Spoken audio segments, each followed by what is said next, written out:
रक्षा मंत्री जी, पिछले 10 सालों में ऐसा क्या हुआ जो यूपीए के टेन्योर के दौरान नहीं हुआ?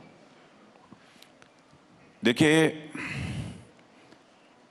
जो हमारे डिफेंस इक्विपमेंट्स हैं, डिफेंस प्लेटफॉर्म्स हैं, जैसे टैंक, गोले, बारूद, एमिनिशंस, या सब सारे मिसाइल्स, प्रायः हर चीज हम दुनिया के दूसरे देशों से इंपोर्ट करते थे।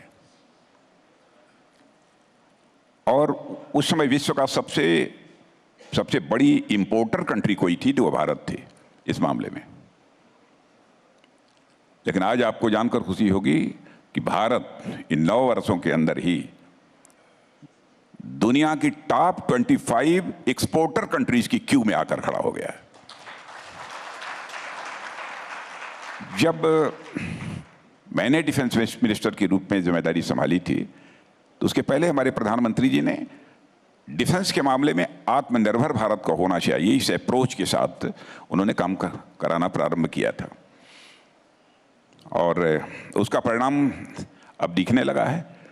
उस समय भारत जो एक्सपोर्ट करता था अप्रॉक्सीमेटली 1000 करोड़ के आसपास, एग्जैक्ट फिगर नहीं है, 900 था या 1100, अप्रॉक्सीमेटली यही अमाउंट था। आज आपको जानकर खुशी होगी कि हम 20,000 करोड़ से ज्यादा का एक्सपोर्ट कर चुके हैं। और मैं आपको यकीन दिलाता हूं कि वह दिन दूर नहीं है कि जल्दी ही 50,000 करोड़ तक का हम एक्सपोर्ट करेंगे। अभी आपने जिक्र किया सर्जिकल स्ट्राइक्स का। कांग्रेस का यह आरोप है बार बार कि सर्जिकल स्ट्राइक उनके जमाने में भी होती थी, लेकिन वो प्रचार नहीं करते थे, यहां पर प्रचार ज्यादा होता है।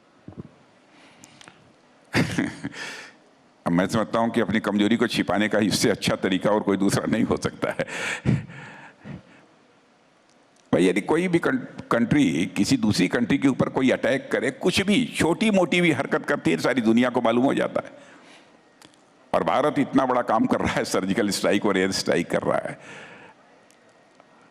तो दुनिया को क्यों नहीं मालूम होगा?